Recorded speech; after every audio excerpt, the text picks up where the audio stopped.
అందరికీ నమస్తే. Digital stories కి స్వాగతం. ఈ రోజు మనం వినబోయే కథ పేరు ఆలింగనం. రచయిత్రి బలభద్ర పాత్రుని రమణి గారు రాశారండి ఈ కథ మనం 6వ భాగం వింటున్నాము. ఇంకా కథలోకి వెళ్ళిపోదామా? చూడు ముక్త, ఏ స్త్రీ అయినా తనకు 35-36 వచ్చే వరకే శృంగారపరంగా యాక్టివ్గా ఉండగలుగుతుంది.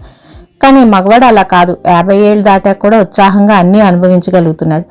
అలాంటప్పుడు స్త్రీ విషయంలో అతనికి చాయిస్ ఎక్కువ. ముసలాడు కూడా కన్నపిల్లని పర్వంలో ఉన్న స్త్రీనే కోరుకుంటాడు. కానీ ఎన్నో ఏళ్లుగా పరిచయం ఉందనో, వయసులో ఉన్నప్పుడు ఆనందాన్ని ఇచ్చిందనో ఓ 50 ఏళ్ల స్త్రీని దగ్గరికి తీయడు. పెళ్లి అనే వ్యవస్థ స్త్రీ సెక్యూరిటీ కోసమే ఏర్పడింది. అదే లేకపోతే ప్రతివాడు తనకి అవసరం ఉన్నంత వరకే ఆమెను పోషించి ఆ తర్వాత మరో 25 ఏళ్లలోపు అమ్మాయిని చూసేసుకునేవాడు.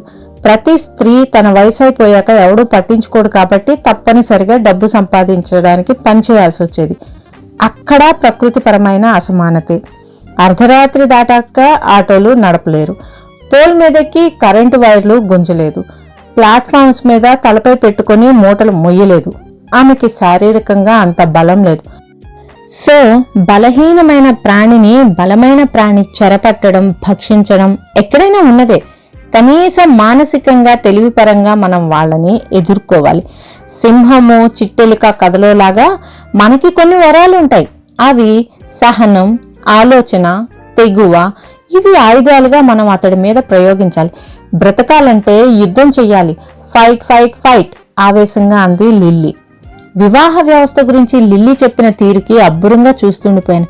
లిల్లీ, నీకు ఎన్ని 100 సంవత్సరాలు అడిగాను. డ్యామేజింగ్ గా మాట్లాడకు. 38 ఉండే వరకు స్వీట్ 16 అని నవ్వింది. లిల్లీ, మహా ఉంటే నాకన్నా ఓ 4-5 ఏళ్ల పెద్దదాని అనుకుంటా. అయినా ఓ 4 ఏళ్ల తర్వాత కూడా నాకు నీలా ఆలోచించే శక్తి రాకపోవచ్చు. నువ్వు అదృష్టవంతురాలివి. నాలాంటి ఆడపిల్లలా ప్రతిదానికి బుర్రపాటు చేసుకుని మదన పడిపోవు అన్నాను.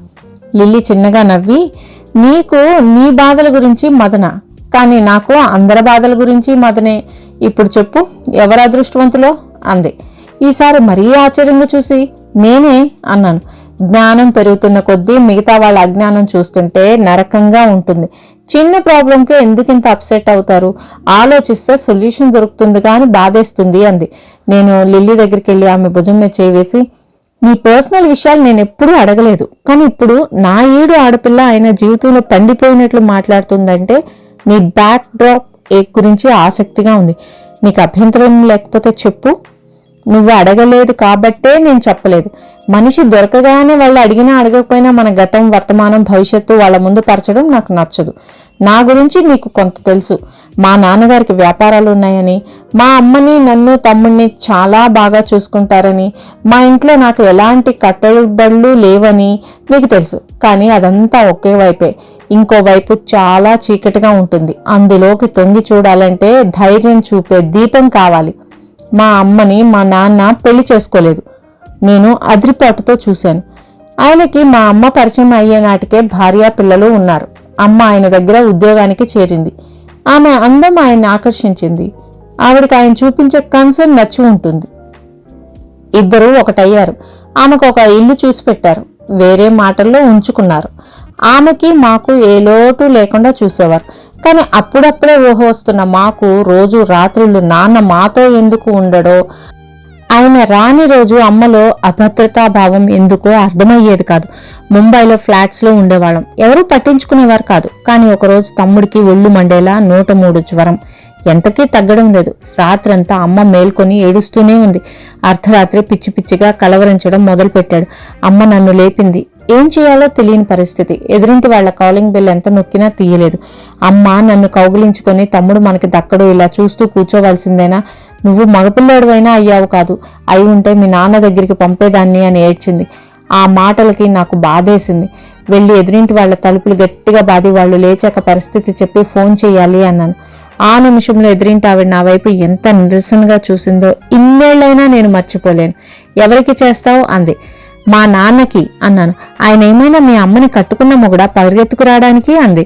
ఏమన్నావు అని నేను ఆవిడ మీద కలబడితే అమ్మ వచ్చి విడదీసింది. అందుకనే ఇలాంటి నీతి లేని అలగా వాళ్ళని సంసారాల మధ్యలో ఉండనీయకూడదు. రేపే మీటింగ్లో ప్రెసిడెంట్తో మాట్లాడతాను అందావిడ కోపంగా. అమ్మ చెయ్యని తప్పుకి ఆవిడికి చేతులు జోడించి క్షమాపణలు చెప్పుకుంది. నన్ను 2 దెబ్బలు వేసింది కూడా. నేను ఆ అర్ధరాత్రి చలిలో తమ్ముడిని ఎత్తుకొని బయటికి నడిచాను. అమ్మ విధి లేక నన్ను అనుసరించింది. ఆ వీధిలోనే ఉండే డాక్టర్ ఇంటికి వెళ్లి తలుపు తట్టాము. అతను వచ్చి విసిగ్గా ఏమిటి అని అడిగాడు. అమ్మ తమ్ముడిని ఆయన కాళ్ళ మీద పారేసి కాపాడమంది. అతను వంగి అమ్మను పైకి లేపాడు. ఆ తర్వాత లోపలికి తీసుకెళ్లి తమ్ముడికి ఇంజెక్షన్ చేశాడు. కాసేపటికి తమ్ముడికి టెంపరేచర్ తగ్గింది. నేను అమ్మ వాడి బెడ్ ప్రక్కనే కింద పడుకున్నాం. నాకు వెంటనే నిద్ర పట్టేసింది. తెల్లవారుజామున తమ్ముడు కదులుతుంటే నాకు మెలకువ వచ్చింది. వాడు దాహం అని అన్నాడు. చుట్టూ చూస్తే అమ్మ కనిపించలేదు. నేను నీళ్ల కోసం వెతుకుతూ తలుపు తెచ్చుకుని బయటకు వెళ్ళాను. అప్పుడే డాక్టర్ బెడ్రూమ్లోంచి అమ్మ బయటకు వస్తూ కనిపించింది. నన్ను చూసి కంగారు పడింది, తల వంచుకుంది. నేనేమీ జరగనట్లే వెళ్లి అక్కడున్న వాటర్ బాటిల్ తీసుకుని తమ్ముడి దగ్గరకు వచ్చేశాను. లోపల ఏం జరిగిందో నేను ఆలోచించదలుచుకోలేదు. వాడు మా అసహాయతని ఆసరాగా తీసుకుని ఫీజు ఆ విధంగా అమ్మ నుండి వసూలు చేసి ఉండొచ్చు, లేదా ఏమీ జరగకపోయి ఉండొచ్చు. దాని గురించి నేను నా బుర్ర పాడు చేసుకోదలుచుకోలేదు. అతడు ఆ టైంలో మా తమ్ముడు ప్రాణం కాపాడాడు.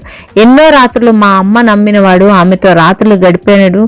అందుకు మాకు తిండి బట్ట ఇస్తూ వచ్చాడు. వాడు అలాగే సహాయం చేసి కావాల్సింది తీసుకున్నాడు. ఎక్కడైనా మగాడిది ఒకటే బేరం. తెల్లారక ఆయన ఇచ్చిన మందులతో తమ్ముడిని తీసుకుని ఇంటికి వచ్చేసాం. జరిగిన దాని గురించి నేను అమ్మతో ఒక్క మాట కూడా అనలేదు. అమ్మ నాకు చెప్పాలని కూడా అనుకోలేదు. ఇద్దరం ఆ సంఘటన రికార్డ్స్లో నుండి తుడిచేయడానికే ప్రయత్నించాం. బహుశా అప్పుడే నాలో ఏది పట్టించుకోకుండా నా పని నేను పనిచేసుకోవడానికి అంకురం పడి ఉంటుంది. ఆ రాత్రి అమ్మ నాతో మగపిల్లాడివైనా బాగుండేది అన్న మాట నా మనసులో ముద్ర పడిపోయింది. మగపిల్లాడుంటే ఏం చేసేవాడో ఆలోచిస్తూ అవన్నీ చేసి ఆ లోటు అమ్మకి తీర్చాలని ప్రయత్నించేదాన్ని. కాలేజీలో ఒకరిని కొడితే నాకు రౌడీ అని పేరు వచ్చింది.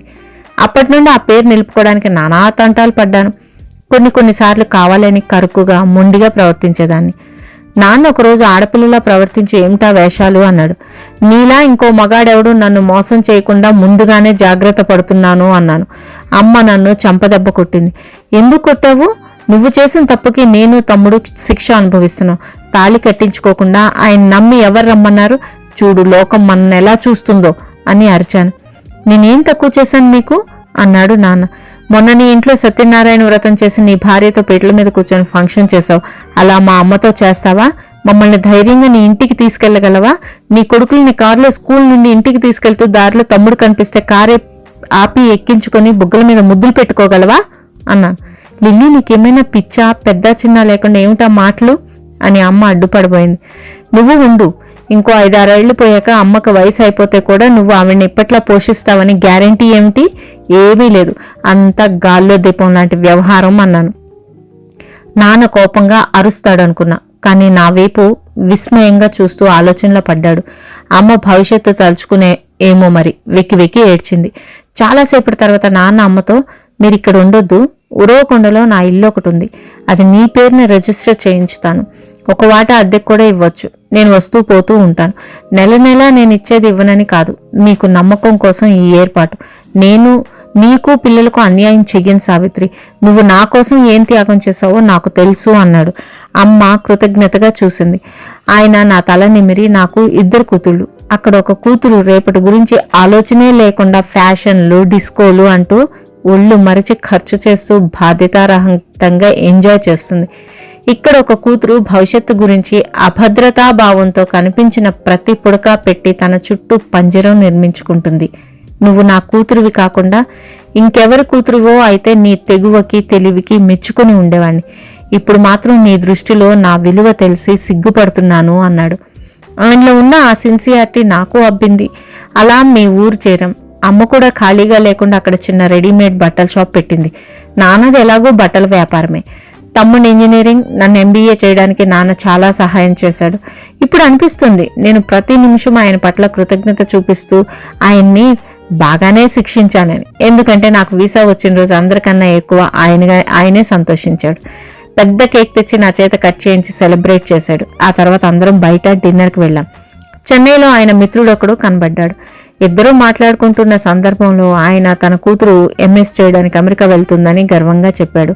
అమ్మ తమ్ముడు టేబుల్ దగ్గర ఉన్నారు. నేను నాన్న పక్కనే ఉన్నాను. నాన్న గర్వంగా మా అమ్మాయి కూడా అని అంటూ ఆగిపోయాడు. ఆ మిత్రుడు, మీ అమ్మాయికి పోయినేడు పెళ్ళయిందిగా, అల్లుడు అమెరికాలో ఉంటాడా అని అడిగాడు. నేను నాన్న ఏమంటాడా అని చూశాను. కాదు, వెళ్ళాలనుకుంటున్నాడు అని నాన్న గిల్టీగా నా వంక చూశాడు. నేను పరిస్థితి అర్థం చేసుకుని ఆయన తాలూకు కాదన్నట్లు దూరంగా వచ్చేశాను. ఆ రాత్రి పడుకునే ముందు ఆయన నా రూంలోకి వచ్చి ఏదో చెప్పాలని ప్రయత్నించాడు. నేను అవకాశం ఇవ్వకుండా, ఏ బాండ్ మన మధ్యన లేకుండా కేవలం మానవత్వంతో మీరు మాకు చేస్తున్న సహాయాలకు చాలా కృతజ్ఞతలు సార్ అన్నాను. చెంపదెబ్బ కొట్టినా అంత బాధపడేవాడు కాదేమో. విలవిల్లాడుతూ చూశాడు. ఆ చూపులో నొప్పి నేను అర్థం చేసుకోలేక కాదు. నాకు క్లాస్లో ఫస్ట్ మార్క్ వచ్చినా, తమ్ముడు టెన్నిస్లో కప్పు గెలిచినా తనే గెలిచినంత సంబరపడేవాడు ఆయన. చాలా మంది చట్టసమ్మతమైన తండ్రుల కంటే కూడా ఎక్కువ అఫెక్షనే మాకు అందించాడు. కానీ హోటల్లో మా అమ్మాయి కూడా స్టేట్స్కి వెళ్తుంది అని ఆ మిత్రుడికి చెప్తే ఏం పోయేది? సోషల్ స్టేటస్ అది మా మధ్యనున్న సంబంధాన్ని మింగేసింది. పూలన్నీ ఊడిపోయిన అనుబంధపు మాలలో కేవలం వాటిని కట్టిన దారం మాత్రం మిగిలింది. ఏ వాసన లేని ఒట్టి దారం. ఏనాడు మా నాన్న చేతిని పట్టుకొని నేను దర్జాగా బంధువుల ఇంటికి వెళ్లలేదు. నా కూతురు అని ఆయన చేత చెప్పుకోబడలేదు. ఎంత ప్రేమున్నా ఆప్యాయతున్నా అంత దొంగచాటు వ్యవహారమే. అమ్మ ఆనాడు వయసు తొందర చేతో లేక ప్రేమ అనే అయస్కాంతం చేతో ఆకర్షింపబడి ఆయనకి దగ్గరైంది. అప్పుడు ఆమె కేవలం అది తనకు సంబంధించిన విషయం అనుకుంది గాని పిల్లల భవిష్యత్తు గురించి ఆలోచించలేదు. సరే, ఆమె పెద్దగా చదువుకోలేదు, అజ్ఞానం అనుకుందాం. కానీ ఈ రోజుల్లో కూడా అలాంటి తప్పులే చేస్తున్న ఆడపిల్లల గురించి ఏమని అనుకోవాలి? ఆవేశంగా లిల్లీ ఒక నిమిషం ఆగింది. కళ్ళు మూసుకొని తల విదిలిస్తూ బహుశా ఏవో చేదు జ్ఞాపకాలని దూరం చేసుకోవడానికి ప్రయత్నించింది. ఆ తర్వాత కళ్ళు తెరిచి స్టేట్స్లో జీవితం చూశాను. ప్రేమకి డబ్బుకి ఉన్న లంకె తెలుసుకున్నాను. చదువు పూర్తయింది. ఇండియా వచ్చాను. హైదరాబాద్లో ఉద్యోగం చూసుకున్నాను. ఈ ఫ్లాట్ తీసుకుని సెటిల్ అయిపోయాను. తమాషా ఏమిటంటే అమ్మకి నా మీద కోపం. ఆవిడ దృష్టిలో నాది విచ్చలవిడితనం. ఈ స్వేచ్ఛ, బరితెగించిన తనం, పెళ్లి చేసుకున్నానని నా మీద కోపం. మరి ఆవిడ చేసిన పనులు ఏమంటారో? తమ్ముడి దగ్గరే ఉంటానంది. సరే అన్నాను. నాన్న ఓసారి పెళ్లి ప్రసక్తి తెచ్చాడు. నువ్వు వచ్చి పేట్ల మీద కూర్చొని జరిపిస్తావా? శుభలేఖల్లో నీ కూతుర్నని వేయిస్తావా అని అడిగాను. నీళ్లు నమ్మలాడు. ఇప్పుడు ఆయన సోషల్ స్టేటస్ ఇంకా పెరిగింది. మరి అల్లుడు పెద్ద పేరున్న డాక్టర్, కొడుకులు పాలిటిక్స్ లో బాగా పేరు మోశారు. ఇలాంటి సమయంలో ఆయన రెండో సెటప్ గురించి లోకానికి తెలిస్తే అమ్మో ఎంత చిన్నతనం. ఇప్పుడు చెప్పు ముక్త, నాలో ఇంకా సున్నితత్వం మిగిలి ఉండాలంటావా? ఒక ఆడపిల్లకి ఇన్ని జీవిత సత్యాలు, మానవ సంబంధాల విలువలు తెలిసాక కూడా రాటుదేలిపోకుండా ఎలా ఉంటుంది? ఎవరినైనా ప్రేమించడం, నమ్మడం మీ అందరూ అనుకునేటట్లు ఒక పురుషుడి చేతిలో నా జీవితాన్ని పెట్టి నిశ్చింతగా కళ్ళు మూసుకోవడం జరుగుతుందంటావా అంది. నా కళ్ళు రెండు నీళ్లతో నిండిపోయాయి. విక్కీ నాతో కలిసి ఉంటున్నాడని అమ్మకి కోపం. అతను నాకు రూమ్ దొరకక అల్లాడుతుంటే తన రూమ్లో ఉంచుకున్నాడు. ఇప్పుడు అతనికి నేను ప్రత్యుపకారం చెయ్యకూడదట. ఎందుకంటే ఇది ఇండియా, అన్ని దొంగచాటుగానే చెయ్యాలి, ఏది బాహటంగా చేయకూడదు అంది. ఒట్టి ఫ్రెండేనా అని అడిగాను. అవును, అంతకుమించి మరేం లేదు మా మధ్యన. ఏం నమ్మలేవా అంది. నమ్ముతాను. ఉంటే నాతో దాచాల్సిన పిరికితనం నీలో లేదని నేను నమ్ముతాను అన్నాను. గుడ్ అంది. లిల్లీ అంటే నాకున్న అభిమానం ఆమె గురించి తెలుసుకున్నాక ఇంకా రెట్టింపైంది. పెళ్లి అంటే విముఖత నీకు అని అడిగాను. కాదు, ఓవర్ ఎక్స్పెక్టేషన్. ఎంతో అందంగా ఊహించుకున్నాక అది తీరదేమోనని భయం అంది. ఆమె అభ్యంతరం నేను అర్థం చేసుకున్నాను. లిల్లీలా కాకపోయినా ఇంకో రకమైన ఎక్స్పోజర్ వల్ల నేను రాటుదేలిపోయాను కదా. నేను మనస్ఫూర్తిగా నీకు మంచి భర్త దొరకాలని కోరుకుంటున్నాను అన్నాను. అంతేనా? పెళ్లి కూడా దగ్గరుండి జరిపిస్తావా అని అడిగింది లిల్లీ. జరిపిస్తాను అన్నాను. అయితే ఒక పంచేయి ముక్త, నీకు బాగా నచ్చితే, అసలు వీడిని ప్రేమించకపోతే బ్రతికేయలేదనిపిస్తే అర్జెంటుగా నాతో కుదిర్చేయి. మాట్లాడకుండా వచ్చి వరమాల వేసేస్తాను సీరియస్గా అంది. అంతేనా? లేక ట్రైల్ కూడా చూడమంటావా నవ్వుతూ అడిగాను. కొన్నాళ్ళు చూసాకే నాకు కబుర్ చేయి, అప్పుడు ఇంకా హాయి. అతని గురించి ఏం తెలుసుకోవాలన్నా గైడ్గా ఉపయోగపడతావు అంది. సరే, ఇంకా నేను బయలుదేరుతాను అన్నాను. పెళ్లి కొడుకు వేటకా అడిగింది. అవును అని వచ్చేశాను. నిజంగానే మర్నాటి నుండి వేటలా నేను, లిల్లీ, చంద్ర ఆచూకీ కోసం అన్ని డెఫ్ అండ్ డమ్ స్కూల్స్ తిరిగాం. ఎక్కడా కర్నూలు నుండి వచ్చిన పిల్లలు కానీ, చంద్ర అనే పేరు కానీ కనిపించలేదు. నేను నిరాశపడిపోయాను. ఓసారి కర్నూలు వెళ్ళి ట్రై చేద్దామంది లిల్లీ. నా కళ్ళల్లో ఆశ చిగురించింది. చంద్ర కాకపోయినా ఆ ఊళ్ళో రషీద్ అనే అడ్వకేట్ ఉంటాడు కదా, అతను చెప్తాడు చంద్ర అడ్రస్ అంది. లిల్లీని కౌగులించుకొని ముద్దు పెట్టుకున్నాను. ఎందుకు నీకు అతని మీద ఇంత ఇంట్రెస్ట్? నాకు ప్రాణప్రదమైన చిన్నక్క తన ప్రాణం కన్నా ఎక్కువగా భావించిన వ్యక్తి కాబట్టి ఎంతటి అపురూపమైన వ్యక్తి కాకపోతే చిన్నక్క అంత ఇదిగా ప్రేమిస్తుంది అన్నాను. సెంటిమెంట్స్ అనేవి చాలా ఆనందాన్ని ఇస్తాయనుకుంటా అంది లిల్లీ. ఇద్దరం వీకెండ్లో ఓసారి కర్నూలు వెళ్లేటట్లు ప్రోగ్రాం ఫిక్స్ అయింది. అమ్మకి నాన్నకి చిన్నక్క క్లోజ్ ఫ్రెండ్ ఒక అమ్మాయి పెళ్లి అని ఉత్తరం రాసిందని చెప్పి నమ్మించాను. నాన్న తను వస్తానన్నారు. ఇది నేను ఊహించింది. లిల్లీ వస్తుంది కాబట్టి భయం లేదని ఆయనకి అనవసర శ్రమ అని చెప్పి ఒప్పించేసరికి నా తల ప్రాణం తోకకొచ్చింది. ఏదో తెలియని ఉత్సాహం నా నరాలు ప్రవహిస్తూ నన్ను పరుగులు పెట్టిస్తోంది. అతని జాడ తెలుస్తుందా? ఎలా ఉంటాడో, ఎలా ప్రవర్తిస్తాడో నా కాలు నిలవడం లేదు. ఊపిరి అందనట్లు ఒకటే ఉక్కిరి బిక్కిరి. కన్నులు మూసినా కన్నులు తెరిచినా ఒకటే దృశ్యం. అతను మల్లెపందిరి కింద కుందేలు పిల్లని ముద్దాడుతుండగా నేను సడన్ గా ముందుకు వెళ్లి నిలబడ్డానని అతను ఆశ్చర్యంతో నాలో ప్రస్ఫుటంగా కనిపించే అక్క పోలికను చూస్తూ నువ్వు కాళిందివి కదూ అంటాడు. నేను నవ్వి కాళింది చెల్లెల్ని అంటాను. అతను నా కళ్ళకి కళ్ళజోడు పెట్టి తృప్తిగా చూసుకుంటాడు. ఇదే ఊహ. అది నిజం ఎప్పుడవుతుందో. నా ఊహల్లో నేను బిజీగా ఉండగా మాధవ్ వచ్చాడు. ఏమ్మా ఉద్యోగానికి వెళ్ళడం లేదట అన్నాడు. 4 రోజులు రానని కబుర్ చేశాను అన్నాను. అదే ఎందుకు అడిగాడు. నాకు చిరాకేసింది. ప్రతి విషయానికి ప్రతి వాళ్ళకి జవాబు చెప్పుకోవడాన్ని మించిన శిక్ష మరొకటి లేదు. నా ఫ్రెండ్తో కలిసి ఊరెళ్ళాలి అన్నాను. ఫ్రెండా? అతని కళ్ళల్లో అనుమానం. ఫ్రెండ్ ఆడో మగో క్లారిఫై చేయాల్సిన అవసరం నాకు లేదనిపించింది. ఎవరు అడిగేశాడు. నా క్లాస్మేట్, చాలా ఏళ్ళకి కలుసుకున్నాం. అతన్ని ఇంకా ఉడికించాలనిపించింది. పేరు అడిగాడు. నేను విసుగ్గా చూసి మీకు కాఫీ తెస్తానని లోపలికి వెళ్ళిపోయాను. నాన్నగారితో ఏదో మాట్లాడుతున్నాడు అన్న మాటే కానీ అతను చాలా వ్యాకులంగా కనిపిస్తున్నాడు. ఈ ఏడు ఆముక్తకి పెళ్లి చేసేయాలనుకుంటున్నాం. అమ్మ అతని ఆంతర్యం తెలుసుకోవడానికి ఆ సంభాషణ మొదలుపెట్టింది. నేను వసంతకి సంబంధాలు చూస్తున్నాను. నాకు అది బాధ్యత కదా అన్నాడు. తర్వాత మీరు పెళ్లి చేసుకుంటారా అమ్మ అంది. నా పెళ్లి గురించి ఇంకా ఏమీ నిర్ణయించుకోలేదు కాస్త చిరాగ్గా అన్నాడు. అమ్మ సందేహంగానే మా ముక్త గురించి నీ అభిప్రాయం ఏమిటి అంది. వెంటనే ఇంకా చిన్నపిల్ల అన్నాడు. ఆముక్తం చేసుకోవడం నీకు ఇష్టమేనా? ఆ ప్రశ్నకి నేను దిమ్మరిపోయాను. అతను ఏం చెప్తాడోనని నా గుండెలు దడదడా కొట్టుకుంటున్నాయి. అయ్యో అదేం మాటండి, నేను ఆముక్తని ఒకలాగా వసంతని ఒకలాగా ఎప్పుడూ చూడలేదు. ఆముక్తని నా తోబుట్టుగా మీకు ఒక కొడుకుగా ఫీల్ అవుతున్నాను అన్నాడు. నా గుండెలు కుదుట పడ్డాయి. అమ్మ మొహం చిన్నపోయింది. నాన్న నేను చెప్పలేదు అన్నట్లు నవ్వుతూ చూశారు. నేను కాఫీ తెచ్చి అందించాను. అతను అందుకుంటుంటే ఆ కళ్ళల్లోకి తీక్షణంగా చూశాను. వసంతలాగా నన్ను ట్రీట్ చేస్తున్నావా? వసంతని కూడా ఇలా చిటికి మటికి ముట్టుకొని ఒళ్ళంతా తడుముతావా? ఆముక్త లాంటి అమాయకపు పిల్ల మీద అధికారం చెలాయిస్తూ సొంతం చేసుకోవడం థ్రిల్గా ఉంటుంది, కానీ ఇలా మాటమాటికి ఒకరిని ప్రేమించి భంగపడి విచారించే పిల్లని పెళ్లాడడంలో ఏం ఆనందం. అందుకని కట్టే విరగకుండా పాము చావకుండా నా తల్లిదండ్రులతో మీ కొడుకు లాంటి వాణ్ణి అనే సెంటిమెంట్ అస్త్రం ప్రయోగించి ఇంట్లో నీ స్థానం పదిలం చేసుకుంటున్నావు. అన్నలాంటి వాడివే గాని అన్నవి కాదు కాబట్టి నా వాళ్ళంతా నిమిరి తాకి సునకానందాలు పొందుతుంటావు అంతేనా? You are a wolf. ఎప్పుడో కబళిస్తావు. ఇదంతా నేను మనసులో అనుకుంటూ కళ్ళతో ఎక్స్ప్రెస్ చేశాను. అతను పెద్దగా పట్టించుకోవడం నాకు తెలుసు. నా వీక్ పాయింట్స్ అతనికి తెలుసు. అవి తను స్ట్రాంగ్గా ఉపయోగించదలుచుకుంటున్నాడు. కానీ అతనికి తెలియనిదల్లా నేను అప్పటి ఆముక్తని కాదని. మాధవ్ వెళ్ళిపోయే ముందు ఉద్యోగం పోతే ఇంకోటి దొరకడం కష్టం. సాయంత్రం నుండి వెళ్ళు అన్నాడు. అవును, నేను ఉద్యోగానికి వెళ్తే తను నాకు ఫోన్స్ చేయగలడు. నేను సాయంత్రాలు ఏ బాయ్ ఫ్రెండ్తో షికార్లు కొట్టకుండా బుద్ధిగా కొట్లో కూర్చుంటాను. ఏ హక్కు లేకపోయినా ఎంత పాసెసివ్నెస్. మానేదలుచుకున్నాను. టకీమని చెప్పాను. ఏం కాస్త గట్టిగా అడిగాడు. పరీక్షలు వస్తున్నాయన్నాను.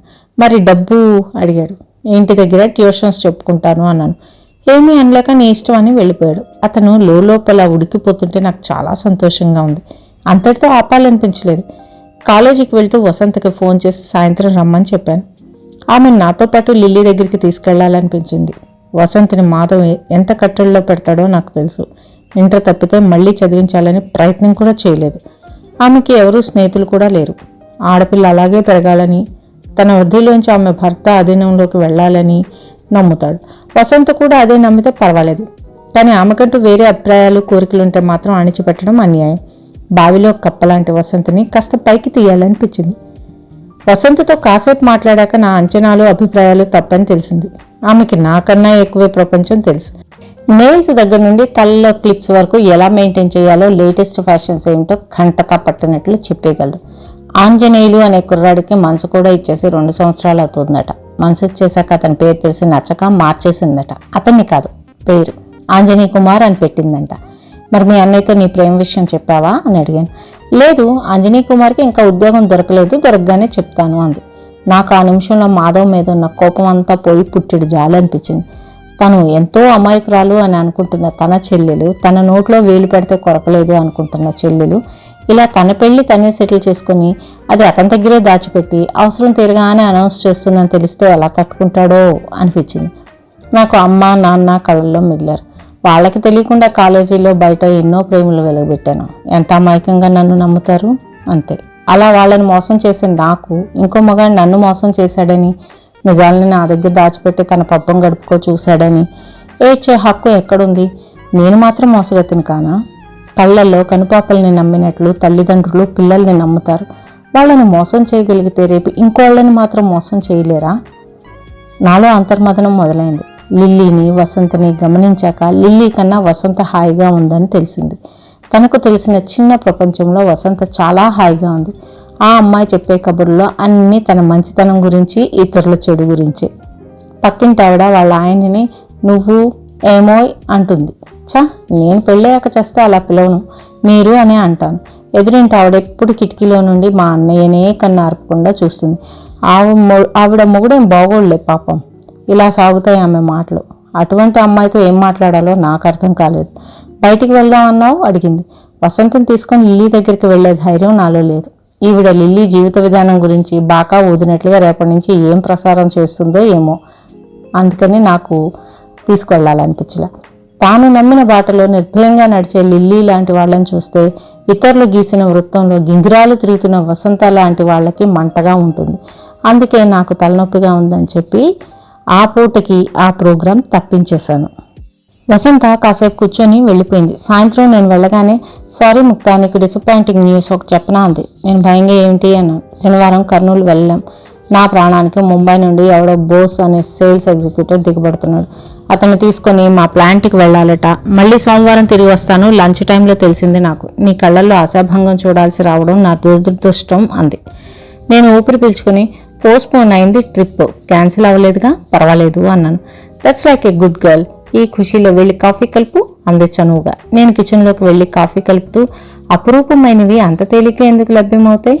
అతను ఎంతకాలం తెరమాటం దాగి ఉంటాడో చూద్దాం అనుకున్నా.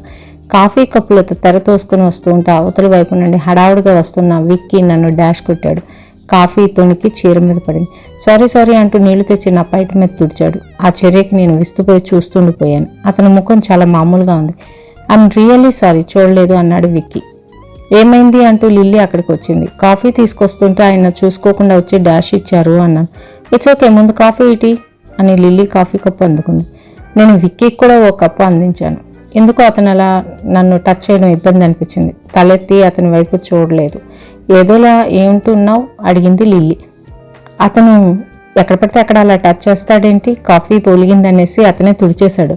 లిల్లీ పెద్దగా నవ్వి, born and brought up in foreign నుండి వచ్చాడు తల్లి, ఇంకా చాలా మర్యాదగానే ఉన్నట్లు లెక్క.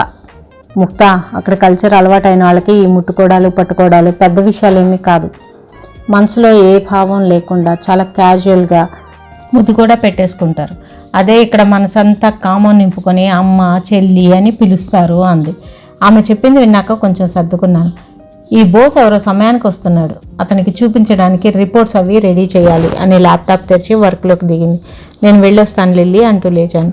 వన్స్ అగైన్ సారీ ముక్తా అంది లిల్లీ. ఇంకా దాని గురించి ఆలోచించుకో, మరో శనివారం వెళ్దాం అన్నాను. ఇంటికి వచ్చేసరికి అంతా ఏదో సీరియస్గా చర్చిస్తూ కనిపించారు. మీరు ముక్తా వెళ్ళిరండి, చైతన్య ఒంటరి వాడైపోయాడు అంది అమ్మ. ఏమైందమ్మా అని అడిగాను. అత్తయ్యకి లైట్గా పెరాలసిస్ స్ట్రోక్ వచ్చిందట. చైతన్య పక్కింటికి ఫోన్ చేశాడు. తాతయ్య వస్తానని గొడవ చేస్తున్నాడు అన్నారు నాన్న. పరిస్థితి ఎలా ఉందో అందరం వెళ్దాం రా అంటూ తాతయ్య ఏడ్చేశాడు. సరే నాన్న ఊరుకో. నాన్న తాతయ్యని చిన్నపిల్లాడిని ఓదార్చినట్లు దగ్గరికి తీసుకుని ఓదార్చాడు. ముక్తా బట్టలు సర్దు అంది అమ్మ. నేను మౌనంగా లోపలికి నడిచాను. అందం పొంగుతున్నట్లు ఒత్తుగా పచ్చగా ఉన్నాయి పంట పొలాలు. వాటి మధ్యలో సీతాకొక చిలుకల్లా ఉన్నారు రంగురంగుల చీరలు కట్టుకున్న ఆడవాళ్ళు. వంగి ఊగుతూ తమాషాగా కదులుతూ ఏవో పాటలు పాడుతుంటే రవీంద్రుడు అన్నట్లు ఆ పాద స్పర్శతో ధాత్రి వీణమల్లే కంపిస్తుందా అనిపిస్తోంది. నెమ్మదిగా కొండలు దిగి చెట్ల కొమ్మల్లో కాసేపు తూగులాడి బుగ్గలపై పొడిచి సరాగాలాడి గచ్చు మీద పారాడుతూ తులసి కోటల చుట్టూ తిరిగే ఇల్లాళ్ల దగ్గరికి వస్తున్నాడు సూర్యుడు. రాత్రి కురిసిన మంచుకి తడిసిన గచ్చు వెచ్చగా అతని స్పర్శతో ఒళ్ళు ఆరబెట్టుకుంటుంది. అంతా బానే ఉంది. అంబా అనే ఆవులు గంటలు మోగించుకుంటూ పనికి పరిగెడుతున్న బస్వన్నలు, కావిళ్లతో తమాషాగా వచ్చే కూరగాయల వాళ్ళు అంతా కొత్తగా ఉంది నాకు. ఇంటి ముందున్న వేప చెట్టు నుంచి పందెం పుల్ల ఒకటి విరుచుకొని అరుగు మీద కూర్చున్న నా దగ్గరికి వచ్చాడు చైతన్య. రేగిన జుట్టు మొహం మీదకి పడి నుదురు ముప్పాతిక చంద్రుల్లా మెరుస్తూ కనిపిస్తుంది. ఉదయరశ్మిలో అతని వీపు ముఖము ఇంకా పచ్చగా మెరుస్తుంది. చటుక్కున కళ్ళు తిప్పుకున్నాను. ఎలా ఉంది మా ఊరు అడిగాడు. చైతన్యపురంలా ఉంది అన్నాను. భుజం మీద ఉన్న తుండితో మొహం తుడుచుకుంటూ అమ్మకి కుర్చెయ్యి ఇక పనిచేయదన్నారు. మాట కూడా ముద్దుగా మారింది కదూ అన్నాడు. అవును బాధగా అన్నాను. అత్తయ్య ఒంటి నిండా నగలు పెట్టుకుని పెద్ద పట్టు చీరలో గలగలలాడుతూ లక్ష్మీదేవిలా తిరగడమే నాకు తెలుసు. ఇలా మంచం మీద పడి ఉండడం చూస్తుంటే ఏడుపు వస్తుంది. ఇప్పుడు నా కోసం కాదు అమ్మ కోసమైనా నేను పెళ్లి చేసుకోక తప్పదు అని అన్నాడు. తల వంచుకొని చేతిగోళ్ల వైపు చూస్తుండిపోయాను. మామయ్య తాతయ్య కూడా ఉండగానే ఆ ప్రధాన కార్యక్రమం జరిపిస్తే మంచిదని ఆ ఆత్రేయపురం వాళ్ళకి కబురు పెట్టాను. బహుశా సాయంత్రానికి మధ్యవర్తి వెంట పెట్టుకుని వస్తాడు అన్నాడు. ఎందుకో గుండెల్లో ఏదో గుచ్చుకున్న భావన. ఇక ఈ చైతన్య నాకేమీ కాడు కాబోలు. అమ్మాయి పేరేమిటి అడిగాను. వెంకటలక్ష్మి. చైతన్య వెంకటలక్ష్మి మొగుడు. ఇంకా నాతో ఇలా కబుర్లు చెప్పే హక్కు కూడా ఉండదు. ఒట్టి బావ మాత్రమే. వద్దనుకున్నాక మళ్ళీ ఇదేమిటి? ఎందుకు ఈ బాధ? అయినా నేను ఇలా కోరుకోవడంలో న్యాయం లేదు. పెళ్లి చేసుకోవడానికి పనికిరాని వాడు కబుర్లు చెప్పడానికి మాత్రం పనికి వస్తాడా? ఈ చైతన్యనే చింపిరి తలవాడని పెళ్లి చేసుకుంటే వీడితో వచ్చి ఇక్కడ పేడతో వాకిళ్ళు అలకాల్సి వస్తుందని ఏడ్చాను. ఇప్పుడెందుకు అతను దూరం అవుతున్నాడని ఫీలింగ్. పూల వానల్లా అతను చెప్పే కబుర్లు నన్నెందుకు అలరిస్తున్నాయి? తెల్లవారుజామున వీచే చలిగాలిలో అతని పక్కనుంటే ఎందుకు ఈ వణుకు? ఈ వయసే అంతేనేమో. ఎవరైనా తలుపు అవతల నిలబడితే రమ్మని పిలవాలనిపించే గృహస్థుల మనసు ఉబలాట పడుతుందేమో.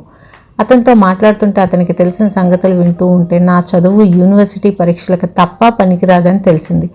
అతనిది ప్రపంచ జ్ఞానం. అన్నీ తెలిసినా అణిగిమణిగే ఉంటాడు. ఎంత దయగల కళ్ళు హృదయంలోంచి చొచ్చుకుపోయి చూస్తుంటాయి. వెంకటలక్ష్మి చాలా అదృష్టవంతురాలు. సాయంత్రానికి టాక్సీలోనూ ఆత్రేయపురం నుండి వచ్చారు పెళ్లివారు. నన్ను చూసి అత్తయ్య సంజ్ఞలతో ఇదంతా నీకు చెందవలసిన ఆస్తి చెయ్యి జారిపోతుందని దిగులుగా కంటనీరు పెట్టింది. నాలుకకి రాసిపెట్టి లేకపోతే చేతిలోది నోటిదాకా వచ్చేలోగానే నేలపాలైపోతుందక్క. దానికి రాసిపెట్టి లేదు అన్నాడు నాన్న. చైతన్య కొత్త బట్టల్లో పెళ్లి కొడుకులా ఉన్నాడు.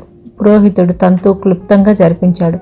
చైతన్య తరపున నాన్నగారే తాంబూలాలు ఇచ్చిపుచ్చుకున్నారు. ఆ తర్వాత భోజనాలై మర్నాటి విందుకు మమ్మల్ని ఆహ్వానించి వాళ్ళు వెళ్ళిపోయారు. నాకెందుకో దిగులుగా అనిపించింది. దగ్గరలో ఉన్న వేణుగోపాల స్వామి కోవెలకు వెళ్ళి కోనేటి గట్టు మీద కూర్చున్నాను. కప్పల బెకబెకలు తప్ప చుట్టూ అలికెళ్ళలేదు. నల్లని నీళ్లలో విచ్చుకున్న తెల్లని కలవను చూస్తూ నీళ్లలోకి రాళ్లు విసురుతున్నాను. ప్రతి రాయికి కొలను అలజడి చెందుతుంది. కన్నెపిల్ల హృదయం కూడా ప్రతి మనిషి ఆగమనంతో కలవరం చెందుతుందా? చుట్టుపక్కలంతా నిశ్శబ్దం. పూల పరిమళాలు తాగి మత్తెక్కి చెట్లలో తూలుతుంది గాలి. చీకటి పిలువని పేరంటంలాగా వచ్చేసింది. చంద్రుడు నీళ్లలో జారిపడ్డాడు. కలువలు కళ్ళిప్పి నవ్వుతున్నాయి.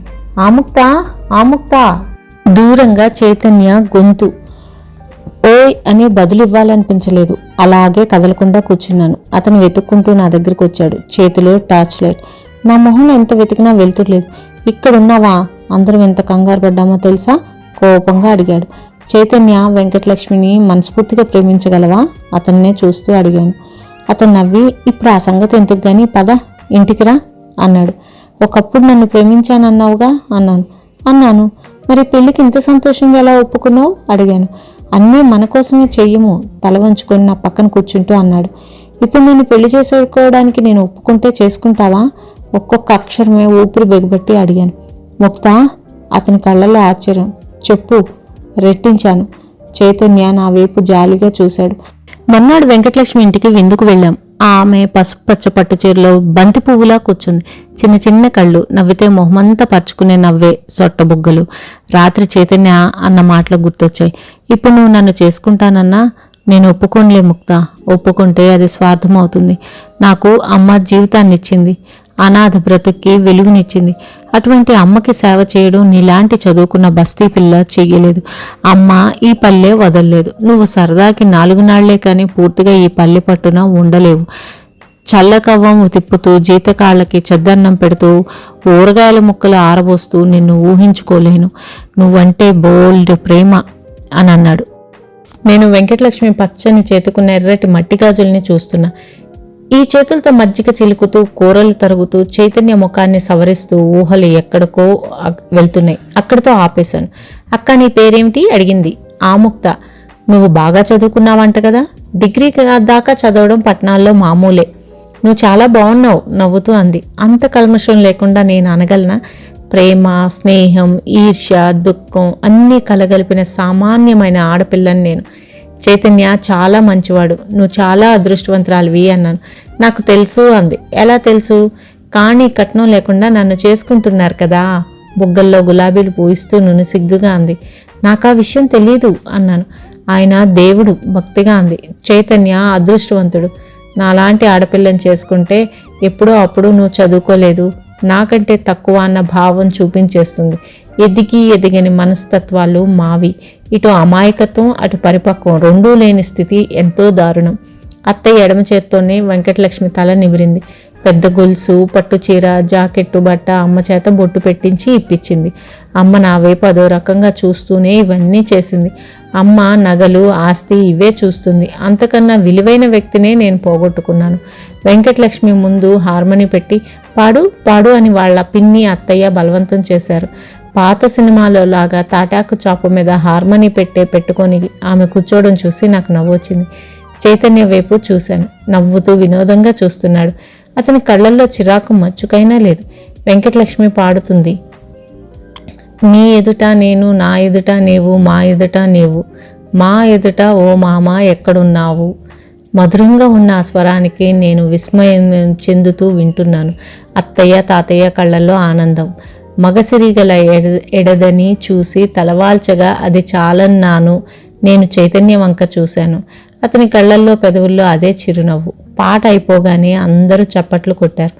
నేను వెంకటలక్ష్మి చేతిని స్నేహంగా నొక్కి చాలా బాగా పాడావన్నాను. ఆమె వెన్నెలారబోసినట్లుగా నవ్వింది. మార్చి మాసంలో ముహూర్తం నిర్ణయించారు. పరిహాసాలతో పిండి వంటలతో భోజనాలు అయ్యాయి. అందరం తిరుగు ప్రయాణం అయ్యాం. ఓ చిన్నపిల్లొచ్చి నా కొంగులాగుతూ లక్ష్మక్క లోపలికి రమ్మంది అని గుసగుసలాడింది. అమ్మతో ఇప్పుడే వస్తా అని చెప్పి లోపలికి వెళ్ళాను. వెంకటలక్ష్మి నేను గదిలోకి వెళ్ళగానే తలుపు వేసేసింది. ఎందుకా అని నేను ఆశ్చర్యంగా చూస్తుండగానే వంగి నా కాళ్ళకి దండం పెట్టింది. అయ్యో ఇదేమిటి లేలే అని లేవదీశాను. ఆమె కళ్ళ నిండా నీళ్లతో ఇదివరకు మా వాళ్ళు అడిగితే వర్ధనమ్మత్త మేనర్కం ఉంది, బయట సంబంధాలు అక్కర్లేదు అని ఖరాఖండిగా చెప్పేసిందట. ఇప్పుడు నువ్వు కాదన్నావు కనుకనే ఆయన నన్ను ఒప్పుకున్నది. అందుకు నీకు రుణపడ్డాను అంది. నాకు కళ్ళమ్మట కన్నీళ్ళు వచ్చాయి. నేను కాదనలేదు, తనే నిన్ను ఇష్టపడ్డాడు అన్నాను. ఆమె నాకంతా తెలుసన్నట్లుగా నవ్వేసింది. వస్తా అని తలుపు తీసుకుని వచ్చేస్తుంటే పెళ్లికి తప్పకుండా రావాలి అంది. అలాగే అన్నాను. మర్నాడు ప్రయాణమై నేను, అమ్మ, నాన్న హైదరాబాద్ వచ్చేసాం. మమ్మల్ని రైలు ఎక్కించడానికి వచ్చిన చైతన్య నాకు చాలా పరాయిగా అనిపించాడు. ఇంటికి వచ్చినప్పటి నుండి లిల్లీ దగ్గరికి వెళ్ళటానికి నా హృదయం కొట్టుకులాడిపోతుంది. అమ్మ నా పెళ్లి గురించి దిగులు పడినట్లుంది. ఎంతసేపు అదే ధోరణిలో మాట్లాడుతుంది. ఆ మాధవ్ చూస్తే అట్లా అనిపోయాడు. ఈ చైతన్య చూస్తే ఇలా చేశాడు. దీనికి సంబంధం చూసి పెళ్లి చేయగలమా అని కంటతడి పెట్టింది. సమయం వస్తే అవే జరుగుతాయి సౌదామిని, బాధపడకు, దాన్ని చదువుకొని అన్నాడు నాన్న. లిల్లీ ఆఫీస్ నుండి వచ్చే టైం దాకా ఓపిక పట్టి అది అవగానే అమ్మకు చెప్పి బయలుదేరాను. డోర్ బెల్ నొక్కగానే తలుపు తెచ్చుకుంది. విక్కీ నిలబడి కనిపించాడు. నన్ను చూడగానే హాయ్, ఎక్కడికి వెళ్ళారు ఇన్నాళ్ళు అన్నాడు. మా ఆంటీ వాళ్ళ ఊరు అంటూ లోపలికి వెళ్ళి లిల్లీ కోసం చూశాను. లిల్లీ ఇంకా రాలేదు, కూర్చుండి అన్నాడు. నేను ఇబ్బంది పడుతూనే కూర్చున్నాను. పల్లెటూరా? నా ఎదురుగా సోఫాలో కూర్చొని ఆసక్తిగా అడిగాడు. అవును అన్నాను. పల్లెటూళ్ళు చాలా బాగుంటాయటగా అడిగాడు. నేను పైరుగాలిని పల్లెపడుచుల్ని తలుచుకుంటూ అన్నాను. ఎందుకు వెళ్ళారు అడిగాడు. నేను అత్తయ్య అనారోగ్యం గురించి చెప్పాను. అతను సీరియస్గా విన్నాడు. లిల్లీ ఇంకా రాలేదు. నేను గడియారం వంక చూశాను. కాఫీ చేయనా అడిగాడు. వద్దు థ్యాంక్స్ అన్నాను. నేను తాగాలిగా అని లేచి కిచెన్లోకి వెళ్ళాడు. లిల్లీ ఆఫీస్కి ఫోన్ చేశాను. మీటింగ్లో ఉందని చెప్పారు. విక్కీ వస్తే చెప్పి వెళ్ళిపోదాం అనుకుంటూ ఉండగా అతను కాఫీ కప్పులతో వచ్చాడు. ఒకటి అందుకొని థ్యాంక్స్ చెప్పాను. నేను డాక్టర్ని. లిల్లీ నీకు ఆల్రెడీ చెప్పే ఉంటుందనుకుంటాను అన్నాడు. లేదు అన్నాను. నాకు ఇండియా వచ్చాక ఇక్కడే సెటిల్ అయిపోవాలని అనిపించింది. మా డాడీ ఒప్పుకోవడం లేదు అన్నాడు. ఆయన ఎక్కడున్నారు అడిగాను. ఆస్ట్రేలియాలో మా సిస్టర్ దగ్గర ఉన్నారు. నాకు ఇక్కడ పరిస్థితులు చూసాక ఏదైనా మంచి పల్లెటూరు చూసి ప్రాక్టీస్ పెట్టుకోవాలని చాలా కోరికగా ఉంది అన్నాడు. మంచి ఉద్దేశం అని మెచ్చుకున్నాను. మంచి ప్లేస్ కోసం చూస్తున్నాను అన్నాడు. చాలా ఊళ్ళలో మళ్ళీ కొద్ది వెళ్తే గానీ హాస్పిటల్ ఉండదు. హాస్పిటల్ ఉన్నా అందులో సరైన వైద్య సౌకర్యాలు ఉండవు. రోగాల వల్ల కంటే నాటు వైద్యాల వల్ల ఎక్కువ మంది చనిపోతూ ఉంటారు అన్నాను. నాకు తెలుసు అన్నాడు. ఇద్దరం సీరియస్గా ఇండియాలోని నిరక్షరాస్యత, దారిద్ర్యం గురించి డిస్కషన్లో పడిపోయాం. హలో అంటూ లిల్లీ లోపలికి వచ్చింది. హాయ్ అని ఆమెని ఆశ్చర్యంగా చూశాను. Olive green colour plain silk sari కట్టుకుంది. చెవులకు ఎన్నడూ లేనిది రింగులు పెట్టుకుంది. పోనీటైల్ వేసి మొహాన చిన్న నల్లబొట్టు పెట్టుకుంది. మొత్తానికి ఆడపిల్లలా అందంగా పొందికగా ఉంది. ఇన్ని రోజులు ఉండిపోతే మీ పల్లెటూరు బావుని పెళ్ళేటేసి వస్తావు అనుకున్నాను. నిజం చెప్పు, అందుకే కదా అంత అర్జెంటుగా పిలిపించింది అంది. అవును, బావ పెళ్లి గురించే, కానీ నాతో కాదు అని చిన్నగా నవ్వాను. అయ్యో గోగులు పూచే ఓ లచ్చా గుమ్మాడి అని పాడుతూ పని పాటలు చేసుకునే ఛాన్స్ మిస్ అయిపోయావన్నమాట అని నవ్వింది. నేను కూడా నవ్వేసి నీలో ఏదో మార్పు కనిపిస్తుందే అన్నాను. చీర అడిగింది. చీరే కాదు, నీకు తెలియకుండా కళ్ళల్లో కాంతి కూడా పెరిగింది అన్నాను. కవిత్వమా అడిగింది. కాదు, అబ్జర్వేషన్ చెప్పాను. నేను కాస్త బయటకెళ్ళి వస్తాను, బాయ్ ముక్తా అని విక్కి వెళ్ళిపోయాడు. లిల్లీ ఖాళీ కప్పులను చూస్తూ మీరు కాఫీ తాగేశారనమాట అంది. నువ్వు డ్రెస్ చేంజ్ చేసుకునిరా, నీకు కాఫీ కలుపుతాను అన్నాను. ఇప్పుడే చేంజ్ చేయాలని లేదు. ఈ చీర ఇవాళ చాలా విలువైన కాంప్లిమెంట్ కొట్టేసింది. సోఫాలో వెనక్కి జార్ల గిల్లబడి కూర్చుంటూ అంది. ఓ అర్థమైంది, ఎవరో మా లిల్లీలోని ఆడపిల్లని బయటికి తీసిన ఆ కనుడు. నవ్వి అడిగాను. నీ మొహం, అసలు అవసరాన్ని మించి ఒక్క మాట కూడా మాట్లాడిన మనిషి సడన్గా మీరు చీరలో చాలా బాగున్నారు అంటే ఆనందంగా ఉండదు అంది.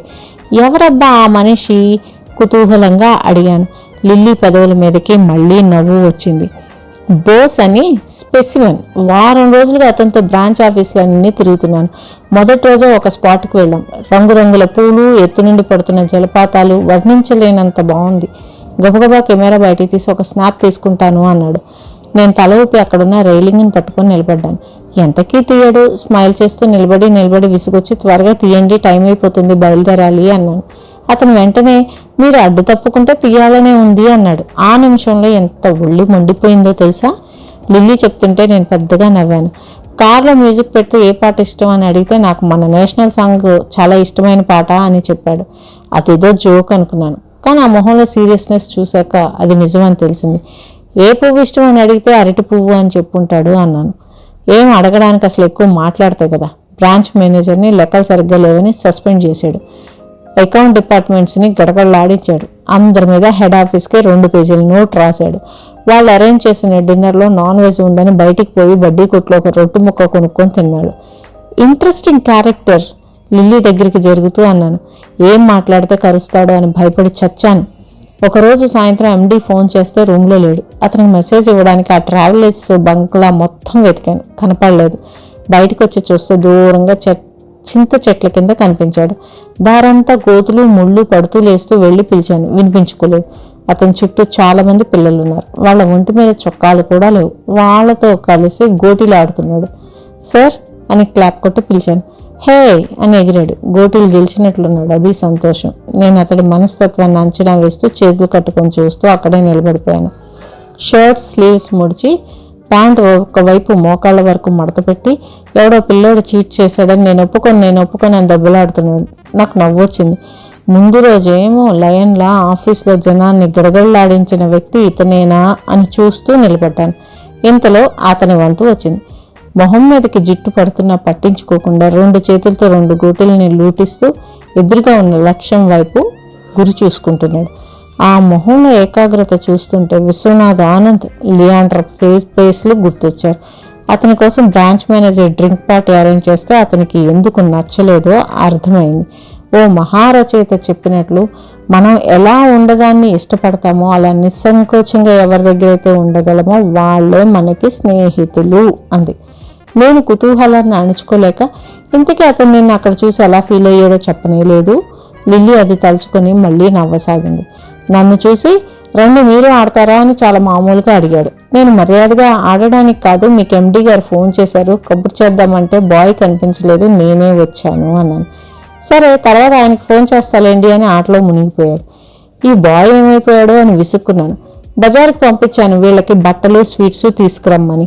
అవన్నీ ఇప్పుడు ఎందుకు ఆశ్చర్యంగా అడిగాను. నాకు బాగా క్లోజ్ ఫ్రెండ్స్ అయ్యారుగా అన్నాడు.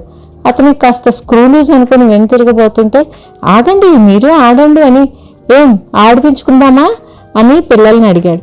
వాళ్ళు ఉత్సాహంగా ఓ అన్నారు. రండి నా గోటీలు అందిస్తూ పిలిచాడు.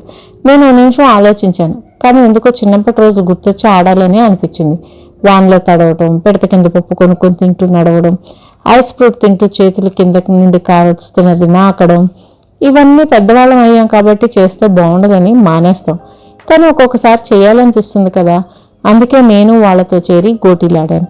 నేను గెలుస్తున్నప్పుడల్లా అతని ముఖంలో మెచ్చుకోలు కనిపించింది. చాలా ఎక్స్పీరియన్స్ ఉంటే కానీ అలా కొట్టలేరు, చిన్నప్పుడు బాగా ఆడే ఉంటారు అన్నాడు.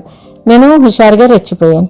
అలా ఎంతసేపు ఆ పిల్లలతో కలిసి హే అని అరుస్తూ గెంతుతూ ఆడేవాళ్ళమో కానీ బాయ్ వచ్చి నోరు తెచ్చుకుని ఆశ్చర్యంగా చూస్తుండిపోవడంతో ఆపేయాల్సి వచ్చింది. అతనికి మమ్మల్ని చూస్తే పరిస్థితి ఎలా ఆకలింపు చేసుకోవాలో తెలియనట్లుగా ఉంది. సార్ మీరు చెప్పినవి తెచ్చాను అంటూ ప్యాకెట్లు అందించాడు. నన్ను చూసి అదోలా నవ్వాడు. నేను కాస్త గంభీరంగా ఉండటానికి ప్రయత్నించాను. కానీ బోస్ మాత్రం అదే హుషారులో తెచ్చావా, రండి ఫ్రెండ్స్ ఇవన్నీ మీకోసమే అని వాళ్ళకి పంచిపెట్టడంలో మునిగిపోయాడు. అది అందుకుంటున్న ఆ పిల్లల ముఖాల్లో సంతోషం చూస్తుంటే నాకు అతని మీదున్న అభిప్రాయం మారిపోయింది. గొప్పవన్నీ నిరాడంబరమైనవే, సమయం వస్తే కానీ మనం గుర్తించలేం. వాళ్ళకి టాటాలు చెప్పి పంపించేసి చీకటి పడిపోయింది, రండి వెళ్దాం అన్నాడు. నేను అతనితో కలిసి నడుస్తుంటే బుగ్గ మీద మట్టి అంటింది, తుడుచుకోండి అన్నాడు. బాయ్ నన్ను చూసి నవ్వు ఆపుకోలేక ఎందుకు అవస్థపడ్డాడో అర్థమయ్యి నాకు నవ్వు వచ్చింది. అలా అతని కంపెనీలో ఉండే సహజత్వం నేను ఎంజాయ్ చేయడం మొదలుపెట్టాను. కానీ తెల్లవారు ఆఫీస్ పనుల్లో మాత్రం చండశాసనుడే. ఎప్పుడు ఏం అడుగుతాడో అని స్టాఫ్ అరచేతుల్లో గుండెలు పెట్టుకుని ఉండేవారు. మొత్తం టూర్ అంతా ఇలాగే గడిచింది. సాయంత్రాలు గోటీలు ఆడుతున్నా లిల్లీని ఆట పట్టించాను కాదు. ఒకరోజు ఒక్కోలా ఎంజాయ్ చేసేవాడు. వాచ్మెన్ని మిగతా పని వాళ్ళని పిలిచి చలిమంట వేసి తను పాడుతూ వాళ్ళని డాన్స్ చేయమనేవాడు. వాళ్ళ చేత చేయించడం కోసం తను చేసి చూపించేవాడు. చివరికి నా చేత కూడా స్టెప్స్ వేయించి తన చుట్టూ తిప్పి 10 రూపాయలు నోటు ఇప్పించాడు. లిల్లీ కళ్ళు ఆ సంఘటన తలుచుకొని మెరిసిపోతున్నాయి. నేను చాలా సీరియస్గా, ఇంతకీ నీకు అతను బాగా నచ్చిపోయాడంటావు అన్నాను. అతనిలో ఒక విషయం మాత్రం చాలా నచ్చిపోయింది అంది లిల్లీ. ఏమిటది ఆతృతగా అంది ఆ ముత్త. ఈ వారం రోజుల్లో నా పర్సనల్ విషయాల గురించి ఒక్క ప్రశ్న కూడా వేయలేదు. తన పర్సనల్ విషయాల గురించి ఒక్క విషయం బయటకు రానివ్వలేదు. బట్ చాలా రోజులుగా పరిచయం అన్నట్లు ప్రవర్తించాడు. కొంతమందికి అసలు ఎవరితో కొత్త అనేదే ఉండదేమో, బహుశా ఈ ప్రపంచమే వాళ్ళకి పాతదేమో అంది. నేను నిట్టూర్చి ఇంతకీ నీ చీరను చూసి ఎప్పుడు మెచ్చుకున్నాడో చెప్పలేదు అన్నాను. ఇందాక ఎయిర్పోర్ట్లో నేను సెండ్ ఆఫ్ చేస్తూ ఐ మిస్ యూ సార్ అన్నప్పుడు మీరు చీరలోనే చాలా బాగున్నారు అని నవ్వాడు. That smile is very rare. నిజంగా మనసులోంచి వచ్చిన స్మైల్. ఆమె ముఖంలో ఎంతో దిగులు కనిపించింది.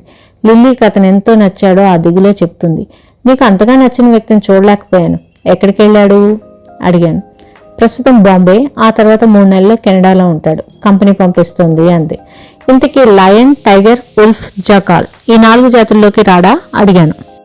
ఆమె వెంటనే నువ్వన్నావే 5వ రకం మగాళ్ళు కూడా ఉంటారని, ఆ కోవలోకి వస్తాడు. హీజ్ అ మ్యాన్, MAN అంది.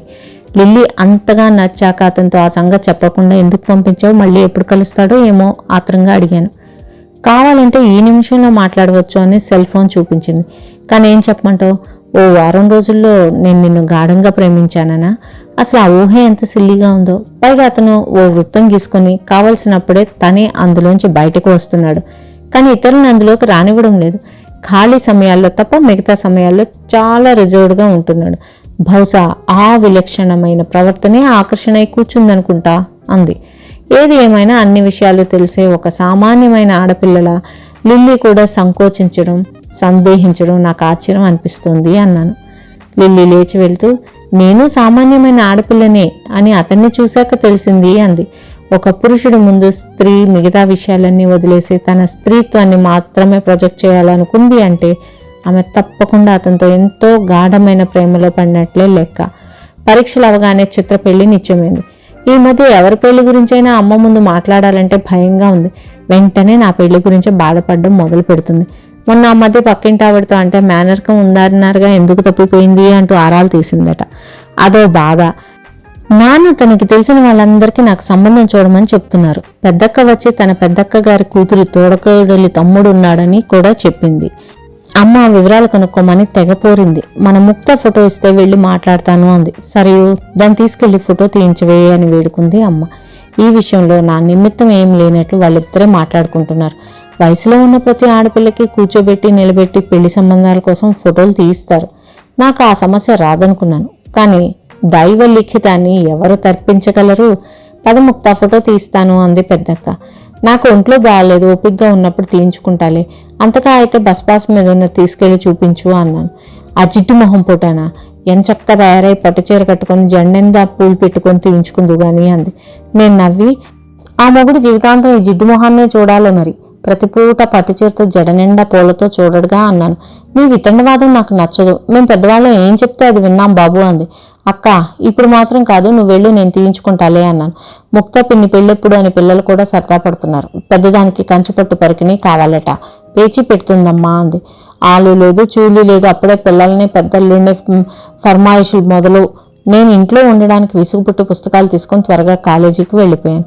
వైజయంతి పరుగులాంటి నడకతో వచ్చి, ముక్త సందీప్ వచ్చాడు అంది. సందీప్ కాలేజీ వదిలి వెళ్ళిపోయాక మళ్ళీ ఇదే రావడం. నేను పెద్దగా ఇంట్రెస్ట్ చూపించలేదు. క్లాస్కి వెళ్ళిపోయాను. వెంకట్ రఫీ వచ్చి నా బెంచీలో కూర్చొని, సందీప్ నిన్ను ఒకసారి రమ్మంటున్నాడు అన్నారు. నన్నా? ఆశ్చర్యంగా చూశాను. అవును అన్నారు ఒక్కసారిగా. పదండి అని వెళ్ళాను వాళ్ళతో పాటు. సందీప్ ఏమీ మారలేదు. అదే స్టైల్, ఎక్స్ స్టూడెంట్ హోదాలో సిగరెట్ వేళ్ల మధ్య పెట్టుకునే కాలేజీలో తిరుగుతున్నాడు. నన్ను చూసి ఎవరితోనో మాట్లాపి ఎక్స్క్యూజ్ మీ అంటూ నా దగ్గరికి వచ్చాడు. అతను అంత దగ్గరగా నిలబడితే నాకు దుఃఖం ముంచుకొచ్చింది. ఎంతగా తప్పించిపోయాను ఈ మనిషి కోసం. అదే చూపు, ఇదే ఇంటిమేట్ స్ప్రే పరిమళం నన్నెంతో దూరం లాక్కెళ్ళాయి.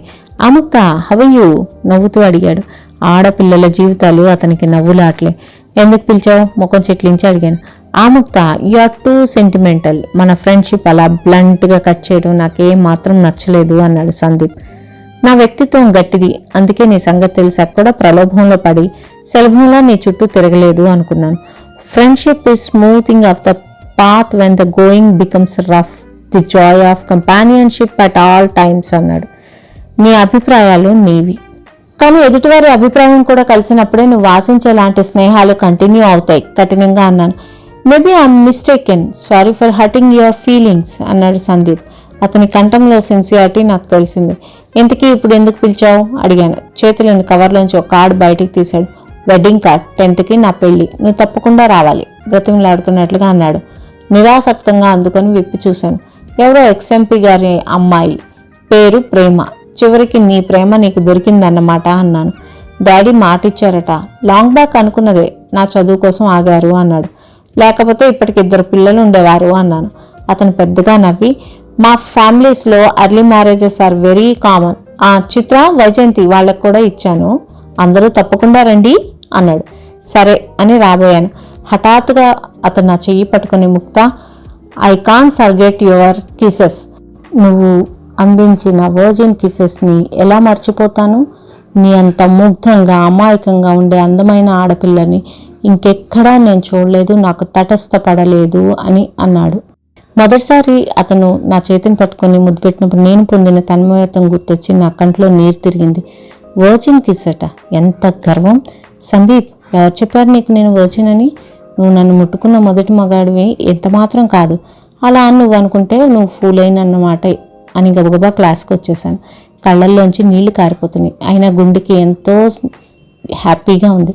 తనే నాకు మొదటి వాడేనా అనుకుంటున్న అతని గర్వాన్ని దెబ్బ కొట్టినందుకు నన్ను నేనే అభినందించుకున్నాను.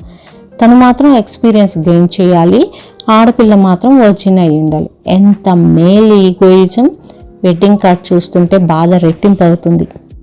చిత్ర, వైజు దగ్గరికి వచ్చారు. చిత్ర నా కళ్ళు తుడిచి, వెడ్డింగ్ కార్డ్ ఇచ్చి పెళ్ళి అని పిలవగానే ఎగురుకుంటూ వెళ్ళిపోతాం అనుకుంటున్నాడు పాపం అంది కసిగా. వెళ్దాం, కొంచెం గట్టిగా అన్నాను. ఏమంటున్నావు? వైజు ఆశ్చర్యంగా అడిగింది. వెళ్దాం అనుకుంటున్నాను అన్నాను. వాళ్ళిద్దరి కళ్ళల్లో ఆశ్చర్యాన్ని గమనించి చెప్పాను. Friendship is smoothing of the path when the going becomes rough, Sandeep నన్ను పెళ్లికి ఎందుకు పిలిచాడో అర్థమైంది. నాలాగే చాలామంది అమ్మాయిల్ని పిలిచాడు. పెళ్లికి వచ్చిన అమ్మాయిల్లో సగం మంది అతని ఎక్స్ గర్ల్ ఫ్రెండ్స్ అంటే అతిశయోక్తి లేదు. అతను ఏదో పెద్ద అచీవ్మెంట్లా భావిస్తున్నాడు అనుకుంటా. ప్రేమ పెద్ద అందగత్తె కాదు, కానీ అతని ఉద్దేశం ప్రకారం వర్జిన్ అయి ఉంటుంది. శీలం, పవిత్రత అవి శరీరాల్లోనే ఉంటాయి అనుకుంటారు చాలామంది మగవాళ్ళు. అన్నయ్య గారు అంటూ పరాయి మగాళ్ళతో గంటల తరబడి మాట్లాడే వాళ్ళని, క్రికెట్ స్టార్స్, సినిమా స్టార్స్ ఫోటోలకి ముద్దులు పెట్టే భార్యల్ని తప్పు పట్టరు. ఎవరైనా పరాయి మగవాడి పక్క సీట్లో భార్య సినిమా హాల్లో కూర్చోవలసి వచ్చినా ఒప్పుకోరు కొంతమంది. ఆ 3 గంటల్లో ఆమె శీలం చెడిపోతుందని అతని భయం. వీళ్ళు మాత్రం బస్సుల్లో పరాయి ఆడవాళ్ళని రాసుకుంటూ ముందు నుండే దిగుతారు. కోటీశ్వరుల ఇళ్లల్లో పెళ్లిళ్ళు ఎంత ఆడంబరంగా జరుగుతాయో తెలిసినట్టయింది. ఒక్కొక్కళ్ళని సీల్ చేస్తే ఆంధ్రప్రదేశ్ మ్యాప్ మొత్తం బంగారంతో నింపి స్వర్ణాంధ్రప్రదేశ్ అని ప్రూవ్ చేయొచ్చు. నాకు ఈ జన్మకి అది లేదు. నాకు ఈ మధ్య మరీ పిచ్చి పిచ్చి ఆలోచనలు వస్తున్నాయి. సందీప్ మా నాన్నకి అల్లుడైతే అతని పెళ్లి ఎలా జరిగేది అని ఆలోచించి నవ్వుకున్నాను. చిత్ర, వైజయంతి వచ్చిన వాళ్ళ నగలు, చీరలు ఫుల్ ఎంజాయ్మెంట్తో చూసి చర్చించుకుంటున్నారు. ఈ జీవితం అనే మ్యూజికల్ చైర్స్ ఆటలో గెలుపు ఎవరిదో చివరి వరకు తెలియదు. ప్రతాప్ వాళ్ళ ఊరు ఎప్పుడు వెళ్దాం అడిగింది వైజయంతి. ఈ శనివారం కర్నూలు వెళ్తానేమో అన్నాను. ఈ శనివారం మనం ప్రతాప్ వాళ్ళ ఊరు వెళ్దాం, తర్వాత వారం నువ్వు కర్నూలు వెళ్దు గాని అంది చిత్ర. నేను అయిష్టంగా మొహం పెట్టాను. పోనీ టాస్ వేద్దాం, బొమ్మ పడితే కర్నూలు, బొరుసు పడితే నిజామాబాద్ అంటూ తన దగ్గర ఉన్న రూపాయి బిళ్ళ తీసింది వైజయంతి. నా భవిష్యత్ అంతా ఆ బెళ్ల మీద ఆధారపడి ఉన్నట్లు నేను ఊపిరి పెగబట్టి చూస్తున్నా. బొమ్మ పడాలి, బొమ్మ బొమ్మ బొమ్మ. బొరుసు పడింది. సూర్మన్నాను. వైజయంతి కళ్ళల్లో ఎనలేని మెరుపు. చిత్ర హుషారుగా ఇంకేం చెప్పొద్దు, మాట అంటే మాటే, ప్రయాణానికి సిద్ధమైపో, కావాలంటే నేను వచ్చి మీ అమ్మ నాన్నలతో మాట్లాడతాను అంది. నేను వైజు వైపు చూశాను. ప్రేమించినట్లు నటిస్తే ఏ బాధ లేదు, ప్రేమిస్తేనే బాధ అని ప్రతాప్కి వీడ్కోలిచ్చి వస్తున్న సందర్భంలో అది అన్న మాటలు గుర్తొచ్చాయి. ప్రేమించడం అంటే ప్రతిరోజు గంటల తరబడి ఫోన్లు మాట్లాడుకోవడం, దూరంగా ఉన్నామన్న విరహం అంతా కాగితాల నిండా నింపి పోస్ట్ చేయడం, కలిసి చెయ్యి పట్టుకుని పార్కుల చుట్టూ, సినిమా హాల్ చుట్టూ తిరగడం, ఇవన్నీ కావు. It is not the words but the thought behind the keeps the bond of love strong and true. అతని ఆలోచనని, నిత్య జీవితాన్ని ఉత్సాహభరితం చేయడమే నిజమైన ప్రేమ. చిన్నక్క డైరీలో రాసింది అది. ఆ చంద్ర ఎవరో చాలా దురదృష్టవంతుడు. అంతటి ప్రేమమాయని పోగొట్టుకున్నాడు. ఇప్పుడు అతనికి ఉనికి కావాలనుకునే ఓ ఆడపిల్లకి దొరకకుండా దాక్కున్నాడు. నాకు చిన్నప్పటి నుంచి దాగుడు మూతలంటే చాలా ఇష్టం. ఆయన పెద్దయ్యాక కూడా తప్పడం లేదు. ఎంత కష్టమైనా ఎక్కడ దాక్కున్నా పట్టుకోక తప్పదు. ఫ్రెండ్స్, ఈ భాగాన్ని ఇంతటితో ముగిస్తున్న ఫర్దర్ స్టోరీని నెక్స్ట్ భాగంలో విందాము. Thank you very much for listening.